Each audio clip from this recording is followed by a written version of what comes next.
le pouvoir et que par un geste d'une élégance extraordinaire dans l'Afrique, dans le contexte d'une Afrique autoritaire, avec des pouvoirs autoritaires, c'est l'armée sénégalaise qui va défiler le 4 avril 2000 devant le président Abdoulaye Wade.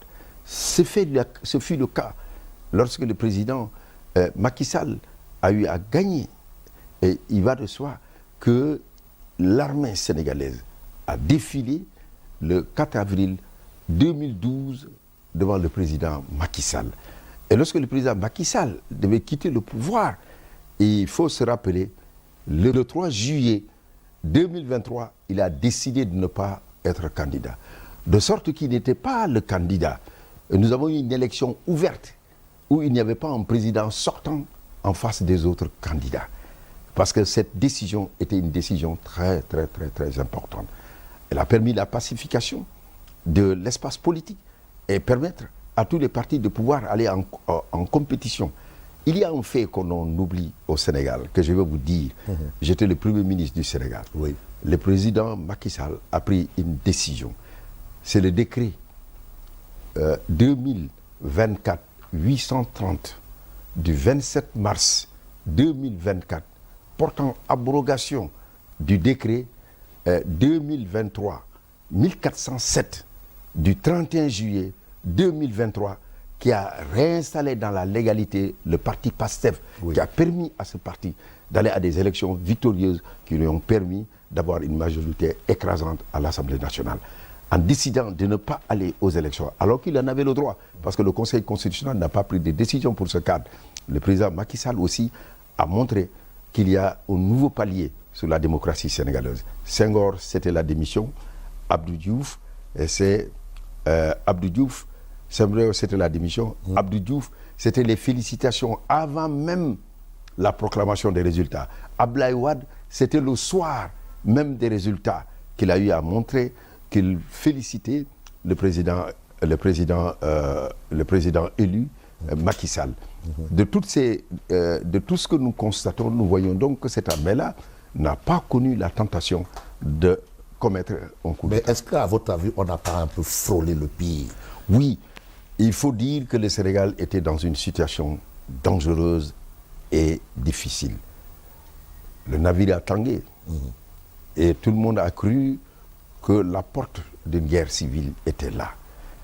Fort heureusement, il y a eu de bonnes volontés. C'est pour ça aussi, il faut féliciter une société civile qui est courageuse, qui est dynamique, comme le COS, le collectif des organisations de la société civile pour les élections, avec le professeur Babacar Gueye, Moundiaï Sissé, et d'autres médiateurs comme Alioune Tine qui a blanchi sous le harnais. Et tous ensemble ont rencontré, je les ai rencontrés, ils ont rencontré tous ceux qui sont impliqués dans la vie politique sénégalaise, les acteurs politiques. Il y a eu les autorités religieuses, les autorités coutumières. Ensemble, des solutions ont été trouvées. C'est la raison pour laquelle, alors, tout le monde a participé aux élections. Nous avons eu, entre le 24 mars et le 2 avril, la transmission du pouvoir après la victoire du président Bassirou Diomaye Diakhar Faye. Cela n'a eu lieu nulle part dans le monde. Aux États-Unis, après que le président ait été élu le 4 novembre, il attend le 20 mars. Ça veut dire que nous avons eu une administration solide, résiliente, et qui a pu organiser cette passation du pouvoir. Et le président sortant, le président Macky Sall, nous a demandé de transmettre immédiatement tous les dossiers. Et en moins de 5 jours, j'ai fait la passation le 8 avril avec Ousmane Sonko, nouveau président, nouveau Premier ministre alors de l'administration. Donc cela voudrait dire que ce qui est important, il y a eu cette volonté de ne pas laisser le pays sombrer. Donc il n'y a pas eu de naufrage, une nouvelle dynamique démocratique s'est ouverte. Nous avons connu entre 2000 et 2024 3 alternances pacifiques montrant la force et le dynamisme de la démocratie et la vitalité de la démocratie sénégalaise. En 2000, il y a eu une alternance. En 2012, il y a eu une alternance. En 2024, il y a eu une alternance.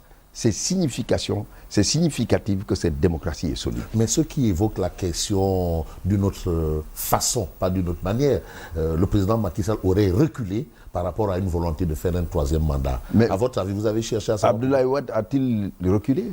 Abdoulaye Wade s'est présenté. Il y a eu le 23 juin, ici, quand il a dit qu'il veut faire ce troisième mandat.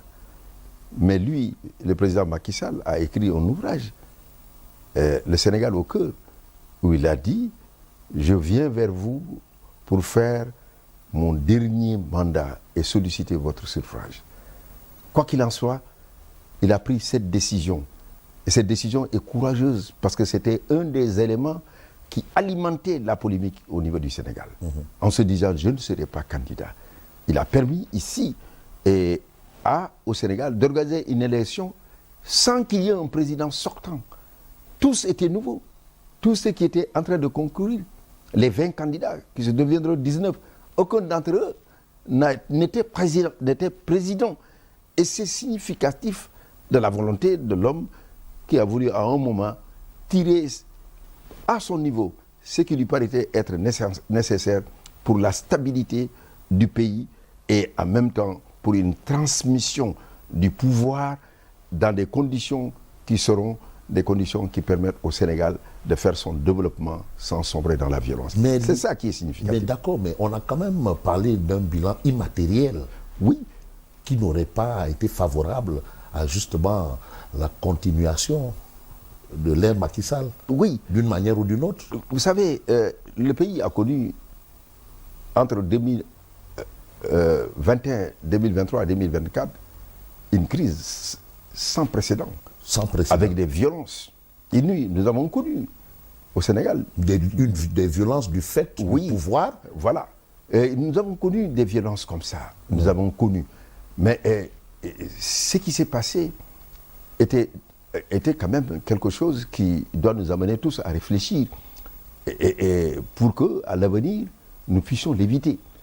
Et que l'on puisse exprimer toutes les revendications dans un cadre limité, qui est essentiellement le cadre de la revendication démocratique, sans que l'on puisse sombrer dans la violence. Mais dans un état de droit, ce qui est important, c'est que quand il y a des délits qui sont commis, que ces délits ou des crimes, qu'ils soient jugés à l'aune de la loi. Et pour cela, il faut rappeler les principes d'un état de droit. C'est un état qui fonctionne sur la base du principe de l'égalité, de l'équité, de l'égalité, de la justice, de la non-exclusion et de la non-discrimination. Parce que nul n'est au-dessus de la loi et nul n'est aussi au-dessous de la loi. C'est-à-dire? Cela voudrait dire que lorsqu'il y a des poursuites à exercer, il faut respecter la présomption d'innocence et qui s'oppose à la présomption de culpabilité. Il n'y a pas de généralisation de la culpabilité. Ça n'existe pas dans notre droit. Lorsqu'il y a des crimes, lorsqu'il y a des délits, il faudrait pouvoir poursuivre. Il y a eu un moment, une loi qui a été prise